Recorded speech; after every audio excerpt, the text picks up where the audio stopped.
Danger Recall Part 12, is it? Is that what we're doing today? Yes. Danger Recall Part 12, yes. With me, my guest, Sir Ian McKellen. Hello. Hello, hobbits. And Sir Ian McKellen. Hello, Beckons. And Sir Ian McKellen. Fool of a chook! I am your host for this episode, Sir Ian McKellen. Yes, where we are going to be talking about episode 14 of the Danger Club podcast. How are you, Ians? Are we doing this bitch for real? No, I thought I'd stop there, do you know what I mean? But how are you, Ians? Well, I've got Scott, I've got Ross, I've got Dan. How you doing, boys? Yeah, good. Good. All right. It's Christmas. Yeah. Is it? Yeah. Holidays are coming. Holidays are coming. Da di di di ba si da pacino. Da bacino. A bikino? Bikino. Yeah. A Perkino, cappuccino. For real, though? By the time this episode goes out, I hopefully would have done a few gigs as Bad Santa. I got booked for some gigs over December as Bad Santa. Oh, nice. I just like that Drum obviously is the wholesome, actual, proper Santa. And then I'm starting a career as his evil nemesis, who is here to ruin Christmas and be brash. Drum's a real Santa. My wife has a company that does like Santa videos and sends. I was just about to say this. Kids, and they're really good. But I do the editing for them. And she discovered accidentally the other day while proofing them that she can link her phone up to the TV that I use as a monitor and like cast to it, and just pressed on a button thinking it was the main TV, and I'm just sitting at my computer and suddenly James in a Santa outfit just appears on my screen in front of me and just starts going, "Oh, hello, hope you're having a lovely Christmas." And it's just like it's like in a movie when the aliens take over all networks on Earth. I'm just like, James is making his move. Yeah. It's terrible. Yeah, big up Santa on the line. If you haven't thought about what to get someone right now, you can still do this. You've still got 2 or 3 days to buy a present. Santa on the line. Go check it out. I've had one. It's amazing. Thank you very much, by the way, Santa on the line. I haven't actually said thank you to anyone involved yet. By the time this episode's come out, I probably would have done. But yeah, anyway, cheers. Nice one. So we're talking about episode 14 today, aren't we? Which is called Danger Daycare. Want to elaborate on that title anymore, Dan? Danger Daycare, it's not really a pun title on anything. It's literally just like, it's the Danger Club suddenly have to deal with children for the first time. Sure, it's not a pun on Daddy Daycare with, who is it? Is it Eddie Murphy or is it, what's his face, the other guy? Deep Dive Ross. Deep Dive Ross. I can't remember if it's Daddy Daycare. Yeah, I think it is Eddie Murphy.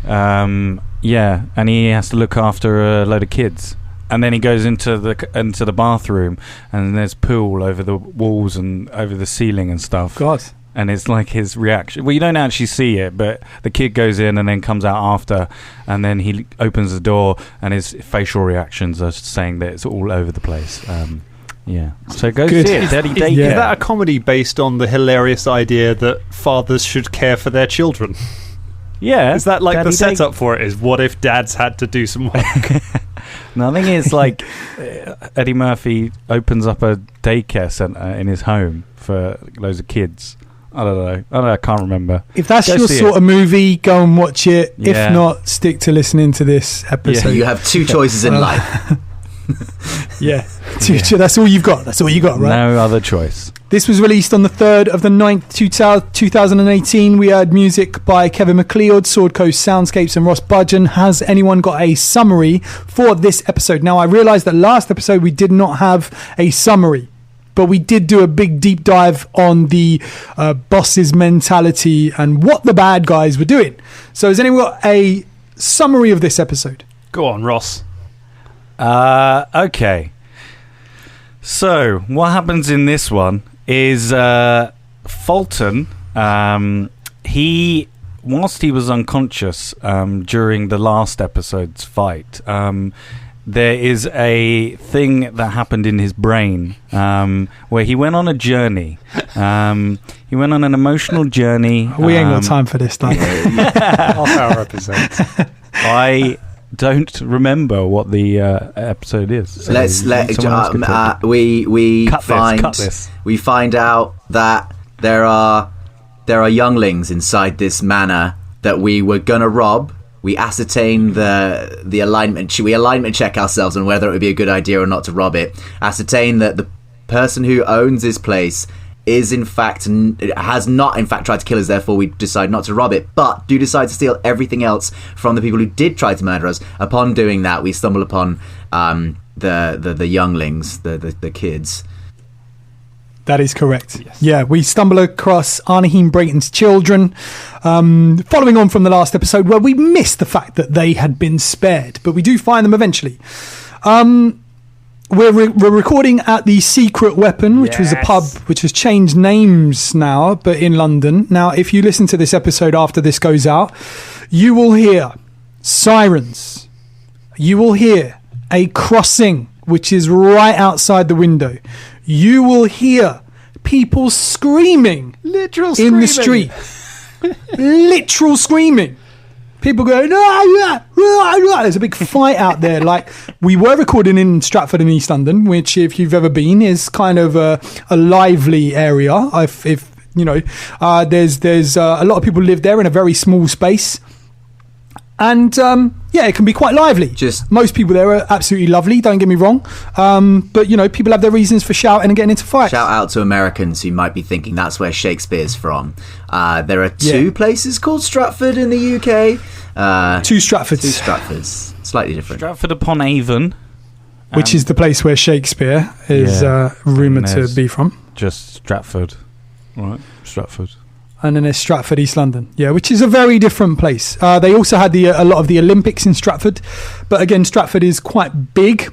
And when you say, "Oh, we're going to go to the Olympic Park in Stratford," it's right on the outskirts, and they kind of built it up from the ground up, and they made it really, really nice. It's like going to I don't know, it's like going to Gotham City or something. It's like really clean and really sort of like nice and built up and stuff. And then you go to Gotham City is in different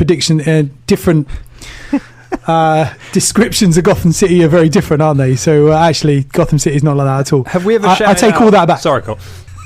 Have we ever shouted out the amazing Cafe Olympic on the podcast, which is where most of the characters were generated, which was when the Olympics came to Stratford, and they went around basically just issuing cease and desist to anything that had the word Olympic in its title.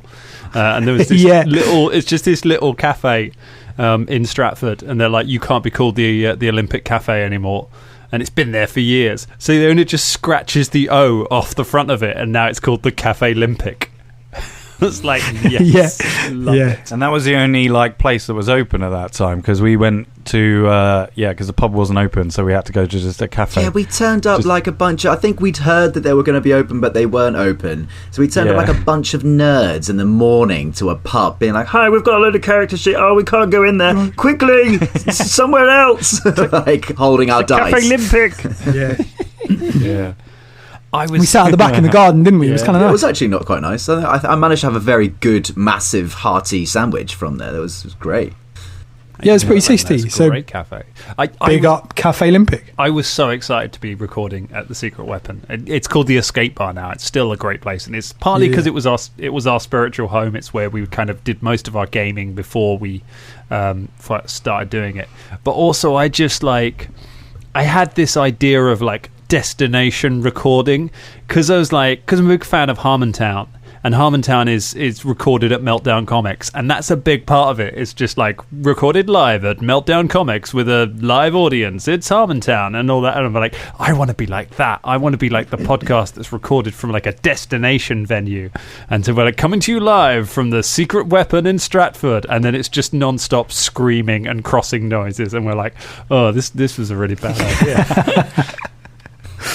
Yeah. It seemed like such an exciting thing, didn't it, that we would have a base in a pub, and that maybe in the future we could do live shows there and stuff like that. And it was really good. We got a separate room which they didn't charge us for, which was amazing. So big up on everything. Just the soundproofing, we couldn't afford to get them to soundproof the room, and there was no way you could have done it anyway because they had these really old sort of Victorian windows as well, which are only like one panel. Just so much about it was it was just so noisy and things like that. We did 3, maybe 4 episodes here, I think. We basically did as many as your patience would take, Colin, I think, wasn't it? That was I remember having lots of technical problems when we first started as well. This is when we tried to upgrade to, I think, 5 or 6 USB mics. At this point in time, I think we've got 4, and that's about the limit that you can handle, getting USB mics plugged into a MacBook and getting them all to work, okay? I had this genius idea that if we get a powered USB hub, that we could plug loads of USB mics in, and it didn't work. We could only get 4 going. And it just, Anyway, we had to share mics. That's the end of that, really, to be honest. But it was a really good, fun record, I think. You know, we had McDonald's, I'm sure, because there's a McDonald's around the corner. We had quite a lot to drink as well, because we were being grateful to them for letting us use the room. So that's why these episodes get pretty out of hand after a couple. Yeah, they do. But it was fun. Anyway. So big up local gaming stores as well. That's the thing in the intro. This one, shouting out some of the local gaming stores that helped us out. Like they're great, and we talk about it a lot. But at the moment, they're really suffering because of not being able to be open. But a lot of them are doing mail order. So if you need role playing stuff, just mail order it from your local gaming store. You'll get it quicker than you will on Amazon. Don't go to those big boys. Go to the small independent shops. They really need your help at the moment. They really, really do. Yeah. Go and buy something for someone else, even if it's just a pack of dice or something like that. That goes such a long way for little shops like that. So, yeah, do that. We talk about copyright in this episode. Again, don't ever take any of our advice on copyright. Yes, you can send yourself a letter, but I don't know how much that stands up in court. And, again, don't quote us and say, this podcast told us what's going on, because that won't stand up in court, honestly. If you are of the mind that you were going to listen to a TTRPG podcast and then use things that they said in your defense in an actual legal case, you might have been of the Simpsons method of legal defense and not the real method of legal defense in any way. Yeah, right. We also talk about how people can play us. Like if they go to the Patreon, to the Tumblr, they can actually look up our character sheets, they can download those, and then they can play as us. I'm wondering if anyone actually did that. Yeah, you can play as the level 1 versions. Not Velda. James never sent me a sheet. But you can play as the level 1 versions of everyone else. Maybe you could play as high level versions. Do you guys want character sheets for the Danger Club for high level ones? Because we could do that. We could put them on Patreon, and they could be let us know on the Recall Discord. Let us know that on the Recall Discord. That would be really interesting to know. Fulton. Not high level ones. We're still like, what were we, level 5 in the We're 5, aren't we? Yeah. Epic. Unless by the time this comes out, we've leveled up again. Damn. Yeah, we'll probably be like level 7. Yeah, we're gonna be 60 by the time we hit level 10. It's gonna be right. a whole different world. These are the two wolves that live inside of the Danger Club, is being angry at not being higher level and being angry when you have to learn new abilities because you've attained a higher level. Like, this is the constant battle that goes on. Someone mentions, does this guy know how to party or what? Which is a reference to Wayne's World, when they go backstage and meet Alice Cooper. And Alice Cooper talks about Wisconsin, I think they're talking about. And... and he says, does this guy know how to party or what? Anyway, we do the allo again. We talk about Colin's allo. We mentioned that it might be the seagulls from Nemo. That's what we sound like there. Thanks for making fun of my accent again. Thank you, everyone. Fulton. Hey, you are not the only one that we make fun of each other all the time. It's my show. Yeah, I can say what I want.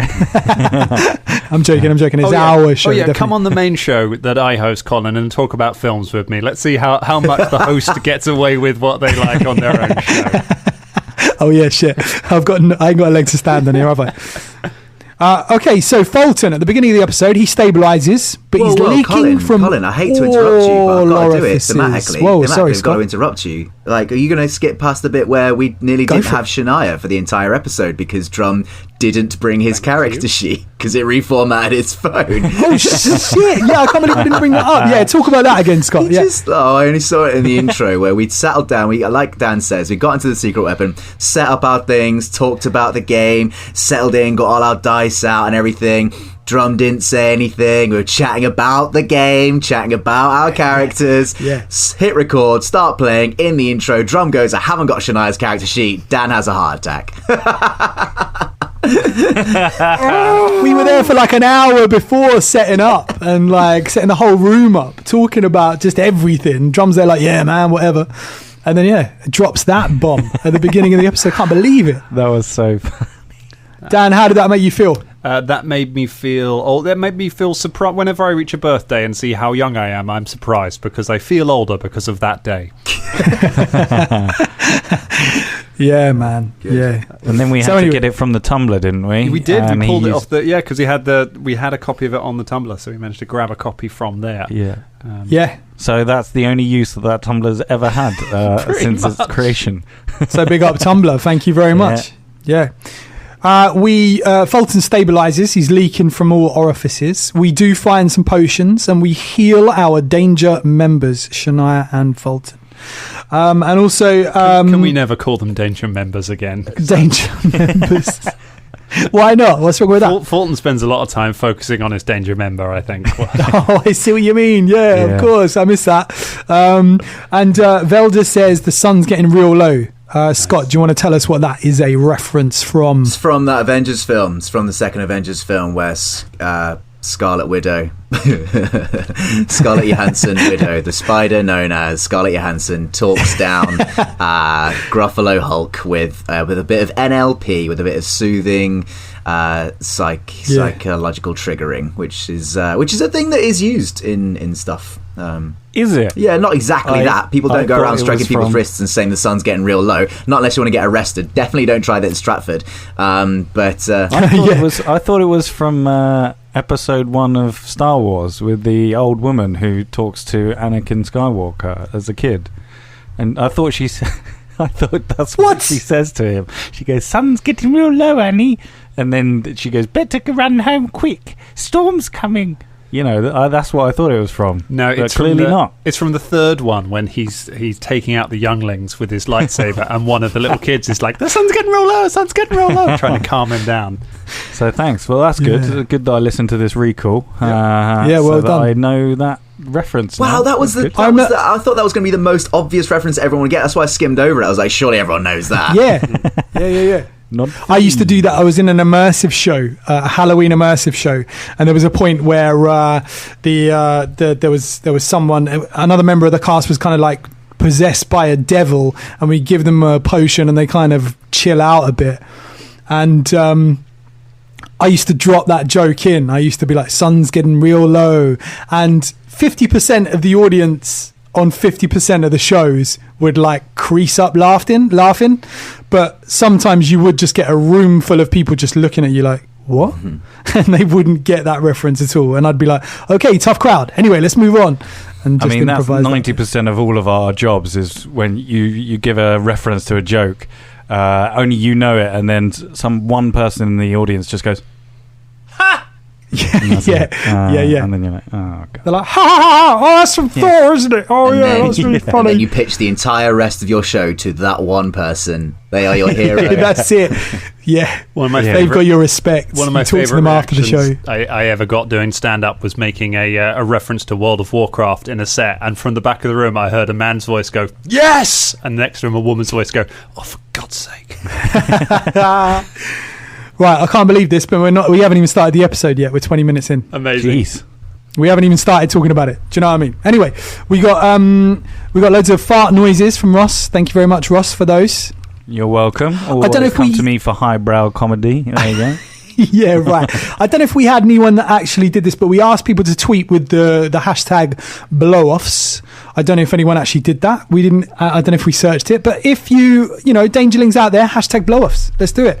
Yeah. When Caragor is searching round the mansion, that is so funny. The music in the background that we picked for that. I think someone else chose it, to be honest. It was kind of like in this really like tense moment. Caragor's running around searching the mansion.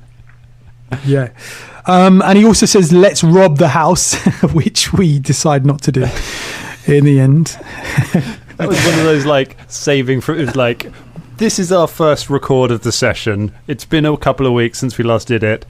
Let's just have a reminder that this is the house of the people you came to save, not the house of the people who attacked you. And it was like, it just like puts everything back on the shelf. That does make a lot of difference in terms of who you can rob from. It's like, did they? The flowchart is, did they try and kill you? If it's yes, take all their things. If it's no, definitely do not take any of their things. Right. If they tried to murder you, you can have their shit. Like that's what it comes down to. We find a lot of stuff. We get loads and loads of stuff. We share out. We get the Masterwork longsword for M, the old new longsword. I forgot to say this is the old new show, isn't it? We haven't said that in a couple of episodes. This is the old new show. It's the old new show. That's where that comes from. We talk about various Robin Hood films with the arrow contests, which are very different in different connotations of that film. I've never watched the Russell Crowe one. Nah, me neither. I have. I think any good? No, and it's not even like. Do you know what? Like, it's not bad. Do you know what? Kate, she gets a couple of good lines in it. Yeah. He had to ask her to be involved. She didn't want to be involved, and then he was like, "Come on, Aussies," and she went, "All right." But he gets famously angry in that interview about it, where famously for British, journalists, whenever an international tries to do a regional British accent, we jump on them with the fury of all our medium level peddling rags of journalism. And so Russell Crowe took a bit of a stick for that in the interview. However, it is funny, and Russell Crowe does not take it very well. He's smoking a cigarette at the time, and this guy's telling him his Nottingham accent sounds quite Irish, and Russell Crowe loses it. He says, "You need your ears checking, mate," about 7 times, stomps off, puts his cigarette out, swears at him. So if anything else, it was that Robin Hood film was worth it for that interview alone. Thank you, that journalist. I feel so sorry for actors in that position, because you know that they have been sitting there for like 2, maybe 3 days on the press trail, and people are just giving out the same comments and the same fucking questions. So guaranteed that Russell Crowe was that interview must be funny, and so funny to watch, and I am going to go and look at it straight after we've done this. But essentially, I really feel for him, because by that time he's probably had 20, 30, maybe 40 people say, "Your accent's shit, mate," and he's had to sit there and just take it, and then he's just sitting there going, "You know what, fuck you," stubs his cigarette and also, you know what, I'm actually from, I grew up in Nottingham area. It's certainly an accent, and I'm sorry, the Midlands, it's just not that distinctive an accent. I've spent 17 to 18 years of my life there. Other regions in the UK have more distinctive accents that is easier to pick up and replicate. Nottingham accent is a thing. It definitely is, Duck. But I can see why it would be harder for an international to pin down accurately. Yeah. Because it's not quite northern, is it? Don't say that to a Midlands. But they'll hurt you. But there's definitely northern sounds in there. Yes, there is. It's very flat. Like duck. Yeah. I mean, I have so much sympathy for anyone who wants to try and get a specific British accent, when you consider that, with the exception of Scott, every member of the Danger Club cast grew up within about 30 miles of each other, and there are so many different accents just among us, just on the south coast and London. Man. Yeah. I'm assuming you're London, aren't you, Ross? Yeah, well, Surrey. Surrey, cool. Yeah. Surrey, so just outside London, but yeah. And although I grew up 30, not so far near you guys, I think I'm the only one out of you guys who's actually born in London. Was you born in town, were you? I was born in town, near Paddington, yeah. Oh, look at this. Proper Londoner on the old podcast. Yeah. Check it out. The rest of us, we're just faking it. Caragor kicks in all the doors. Love this. especially after last episode. I'm not going to kick in the doors. He just kicks in every fucking door he finds. He's like, boom, boom, boom, boom, boom. 35 minutes, someone is actually screaming outside. Like we talked about this earlier, but someone is actually screaming, like literally, go and listen to it. It is pretty scary, actually. We were looking out the window going, shall we stop? Should we go down? Should we intervene? But I think someone was just parking. And that was all it was about. Because, you know, in London, if someone's parking, you can scream at them. That's, you know, it makes them park better, I think. If you talk louder to them, it helps them. Yeah. The children finally come out and they are scared of the dwarf, even though they haven't seen the dwarf yet, because the dwarf says it's going to eat them. And then they get scared of Shania, but then they start to warm to Shania. Caragor, love this bit, gets one of the cats and tries to entice the children with the cats. Yeah. Clever and I'm like, idea. As a player and as a character going, no, don't do that. These mangy, scratchy cats. Well, at that point, they've only scratched Caragor and Fulton, both of which are justified. You know, you just assume that the innocence of childhood and cat would be okay. And at that point, we're running out of things to like entice, because we're all covered in blood, holding weapons, have just like post-adrenaline fight stuff, you know. So what have we got that's vaguely nice? Not that, put that knife away, not that, no, not that skull, put that down, you know. It's just like, we have a cat? Yeah. You could tell I was working in a school around this, or I had lots of experience working in schools, because of the way that M crouches down and goes to the children's level and then talks to them. And then also, like, you can see it because when they say, oh, why don't you go in the room and have a chat to your friends? I'm like, no. I'm not going to go in the room alone with some children. I'm going to stand in the door frame so everyone can see that I'm talking to these children, but I'm not closing the door. So I'm like doing safeguarding training during the podcast. It's fucking genius. I want to big myself up for that because it was great. I was just about to be like, talk about how MZ was so benevolent and kind in that as well, but hearing Colin big himself up just makes me want to take it all back, you know. Just no, you can't. This is safeguarding. This is great. Like any teachers out there, tweet me. This is something that you would do. You would make sure that everybody knows that, you know, you're in the room and they're in the room and stuff like that. So anyway, I love that about myself. I love myself. I love myself. Two of the player things I love in this, from this point on until the end of this episode, Velda is absolutely determined to get involved with nothing that happens other than maybe getting some loot. Like, he's just like, oh no, you go in there, I'm not dealing with them, or I don't want to talk to this. Like, he just wants to wash his hands the whole thing. Whereas Shania is determined to make everything worse at every possible. Like, Drum's just sitting there with a grin all the time, just being like, I want to walk into the situation where I'm most inflammatory for the whole thing with the kid, with the sheriff. We find the bodies of Ma and Pa. They've been murdered, but then had their clothes changed to look like they were fighting. Velda leaves, like as you say, Dan, he does a Velda leaves. I'm not sure where we're at with that, but I think he's done about 3 or 4. Sheriff Veldane then turns up and M and Velda raise their arms, drop the weapons, but Caragor walks down the stairs giving them the slow clap. Is that deliberately the same as Moncolio's entrance? Because Caragor literally does the thing the villain did in the previous episode. Might have been pinging about his mind, for a reveal, for a better reveal. Yeah, it might have been pinging around his little mind, perhaps. It's great though. We all eventually drop our weapons, which I believe Sheriff Veldane's crew are very happy about, because if we'd have taken them on, we would have taken them out. Yeah, they can't take you. They're like, that would have been the end of Bobby Mack, which would have been no. Yeah, maybe it's because of Bobby Mack was there that we all kind of chilled out. But yeah, we tell Sheriff what's going on about Brayton and Moncolio, the business rivals. We show the body, and Fulton at this point in time is in the shower, in the privy, cleaning himself up. Because covered in loads of stuff. So, what better way than clean yourself off? Absolutely, Fulton. I love that. And I love the fact that you took some underwear off of one of the other guards that we killed, and this is now your underwear. Yeah, that's what you do, don't you? When you loot a corpse, you steal their underwear and all their clothes and stuff. Absolutely. Like in the Hitman games. Does Fulton still wearing that underwear? No, they've probably been soiled a long time ago. They've just, they've gone into the plethora of other underwear and soiled clothes.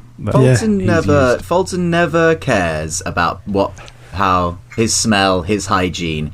He regularly goes around covered in ichor and his own feces, apart from the time when we needed him to be present in front of the sheriff. And at that point, he was taking his once per decade shower. Yeah, absolutely. We explained that he's a shapeshifter and he might be the Shiver guy. And we speak about Keenan and origami. It still gets me. It's been years. That's where we're at. That's where we're at the time. The sheriff offers a healing wand, which is really cool. It's got like 12 charges of healing. Yeah. Bobby Mack is there. We have a little cop reference right at the end. And then we go to the station. And when we awake, we're level 2. Oh, level up. We level up. How did we feel about this level up? It was good.